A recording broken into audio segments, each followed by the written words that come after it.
आशा करते हैं आप सब अच्छे होंगे। तो इस वीडियो में हम बिहार पॉलिटेक्निक से रिलेटेड कुछ बात करना चाहेंगे। ये वीडियो वैसे स्टूडेंट के लिए है जो बिहार पॉलिटेक्निक का एग्जाम दिए हुए हैं, उनका रिजल्ट आया हुआ है और बिहार पॉलिटेक्निक में एडमिशन कराना चाहते हैं, तो ये वीडियो उनके लिए होने वाला है। तो अगर आप भी डिप्लोमा करना चाहते हैं, पॉलिटेक्निक करना चाहते हैं, तो आप इस वीडियो से जुड़े रहिए और ये वीडियो आपके लिए काफी हेल्पफुल होने वाला है। तो आज की वीडियो में हम बात करने वाले हैं कि कौन कौन से ब्रांचेज जो है वो आपके फ्यूचर के लिए अच्छा है, आपको किस ब्रांच को चूज करना चाहिए अगर आप बिहार से पॉलिटेक्निक करना चाहते हैं। तो देखिए दोस्तों, ये जानने से पहले ये डिसाइड करना पड़ेगा कि आपका इंटरेस्ट क्या है। आप गवर्नमेंट सेक्टर में जॉब करना चाहते हैं या फिर प्राइवेट सेक्टर में जॉब करना चाहते हैं, या फिर आपका दोनों का 50-50 का चांसेस है। ठीक है, ये आपको डिसाइड करना पड़ेगा कि आप गवर्नमेंट के लिए ही अगर ये पॉलिटेक्निक करना चाहते हैं तो उसके लिए तो कुछ दूसरा डिसीजन लेना पड़ेगा। अगर आप प्राइवेट करने के लिए कर रहे हैं तो भी उसके लिए दूसरा डिसीजन है। लेकिन अगर आप दोनों का 50-50 का चांस लेकर के चल रहे हैं तो उसके लिए दूसरा डिसीजन है। तो चलिए, जो मेरे हिसाब से जो नंबर 1 पे ब्रांच आता है, ठीक है, जो गवर्नमेंट के हिसाब से, गवर्नमेंट जॉब के हिसाब से नंबर 1 पे जो ब्रांच आता है वो है बिहार में सिविल इंजीनियरिंग।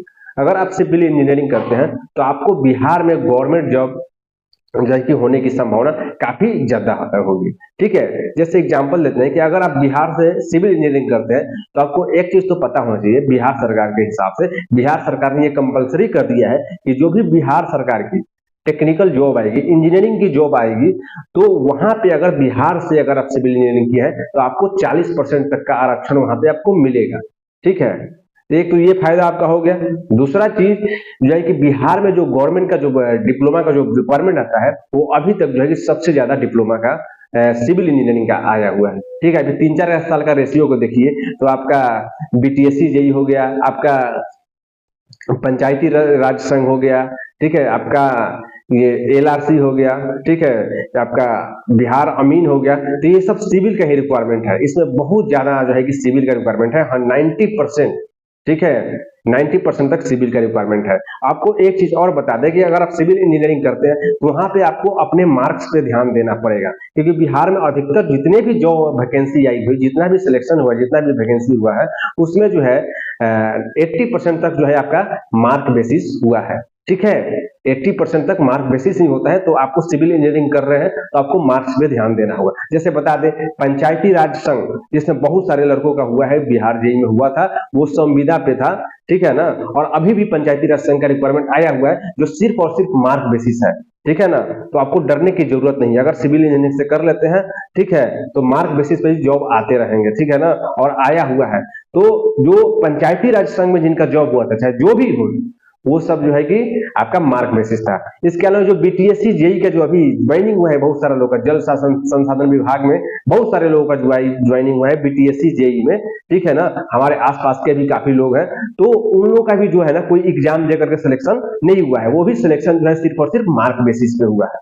ठीक है ना, सिर्फ और सिर्फ मार्क बेसिस पे हुआ है। तो आपको मार्क्स पे ध्यान देना है। ठीक है ना, डरना नहीं है। सिविल इंजीनियरिंग कर रहे हैं तो आपको समझिए कि 50% होने वाला जो है मार्क बेसिस पे ही होने वाला। अभी जो ये एलआरसी का जो था उसमें जो है कि एग्जाम लिया गया है, लेकिन आगे आप घबराइए मत, ये फिक्स नहीं है कि आपको एग्जाम ही लिया जाएगा। बहुत सारे ऐसे वैकेंसी आएंगी जिसमें एग्जाम नहीं होगा, आपका मार्क बेसिस होगा। जैसे पीआरडी को देख लीजिए, पंचायती राज संघ को, तो ये होगा कि आप गवर्नमेंट सेक्टर में जाना चाहते हैं तो आपको सिविल इंजीनियरिंग लेना पड़ेगा। एक चीज सिविल इंजीनियरिंग का एक ड्रॉबैक भी है कि अगर आप सिविल इंजीनियरिंग लेते हैं और आप डिप्लोमा करते हैं तो बिहार में प्राइवेट सेक्टर का जो है थोड़ा सा वैकेंसी डाउन हो जाता है, क्योंकि बिहार में जो है कि सिविल इंजीनियरिंग पॉलिटेक्निक के बेस पे प्राइवेट जॉब लेना थोड़ा मुश्किल हो जाता है। बीटेक वगैरह पे मिल जाता है, ठीक है ना, लेकिन बिहार से बाहर अगर आप ट्राई करेंगे तो आपको मिल जाएगा। उतना नहीं मिलेगा, मैकेनिकल का जितना आप नहीं मिलेगा, लेकिन मिल जाएगा। ठीक है, तो सिविल इंजीनियरिंग का एक ड्रॉबैक है कि प्राइवेट सेक्टर में थोड़ा सा जो है कि डाउन हो जाता है। गवर्नमेंट के लिए तो 100% है, और निश्चिंत रहिए कि अगर आप सिविल इंजीनियरिंग करके बैठे हैं और आपके अंदर टैलेंट है, आपका मार्क्स अच्छा खासा है, तो आने वाले जो है कि आपका 40 तक हो जाता है, तभी भी हो सकता है कि आपका जॉब हो जाए, और होता है। काफी लोगों को हमने देखा है। ठीक है ना, तो ये रहा एक नंबर ब्रांच के बाद। दूसरा नंबर हम लोग ब्रांच की बात करते हैं, जो है कि अगर आपका आपका मोटो ये है कि आप गवर्नमेंट के सेक्टर में भी जाना चाहते हैं और आपको प्राइवेट सेक्टर भी पसंद है। अगर गवर्नमेंट नहीं है तो आपका ऐसा मानना है कि आप प्राइवेट सेक्टर की तरफ मूव कर सकते हैं, ऐसा है कि प्राइवेट सेक्टर की तरफ मूव कर सकते हैं। तो उसके लिए जो है आपको जो ब्रांच चूज करना पड़ेगा वो आपको इलेक्ट्रिकल इंजीनियरिंग को चूज करना पड़ेगा या फिर इलेक्ट्रॉनिक्स इंजीनियरिंग को चूज करना पड़ेगा, ठीक है ना।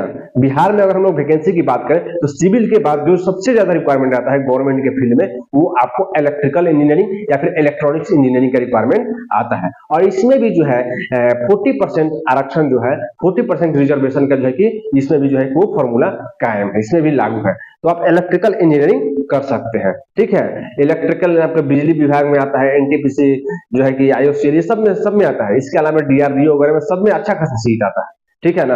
और आप लोग जो काफी छपरा मढ़ौरा के जो स्टूडेंट है आपको पता होगा जो बिहार में जो मढ़ौरा में डीजल लोकोमोटिव है उसमें इलेक्ट्रॉनिक्स ब्रांच का काफी ज्यादा स्टूडेंट का सिलेक्शन हुआ है और होते आ रहा है।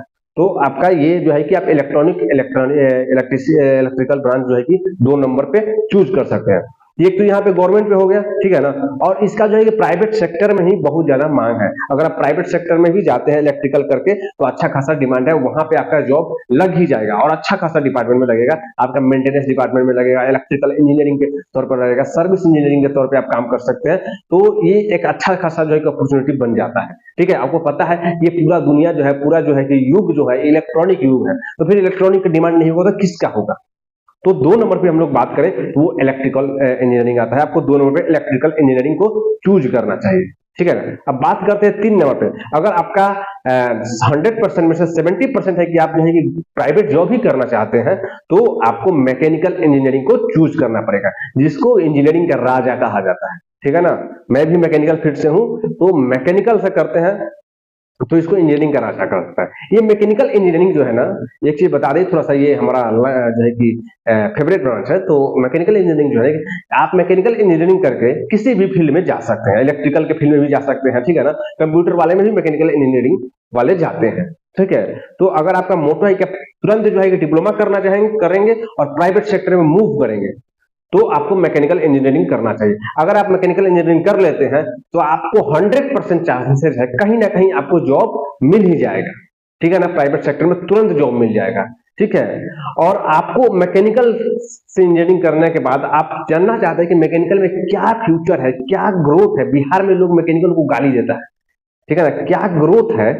तो मेरे चैनल से जुड़े रहिए, हम आपको बताएंगे कि मैकेनिकल करने के बाद आप क्या क्या कर सकते हैं और कितना स्कोप जो है मैकेनिकल में। आप गवर्नमेंट भूल जाइएगा, हम इतना वैकेंसी बताएंगे मैकेनिकल का, इतना प्राइवेट जॉब में इतना पैसा वाला जॉब बताएंगे, इतना पैकेज वाला सैलरी वाला जॉब बताएंगे, वो आप भूल जाइएगा। तो अगर आप मैकेनिकल फील्ड से हैं तो मेरे चैनल को जरूर सब्सक्राइब कर लीजिएगा, ठीक है ना।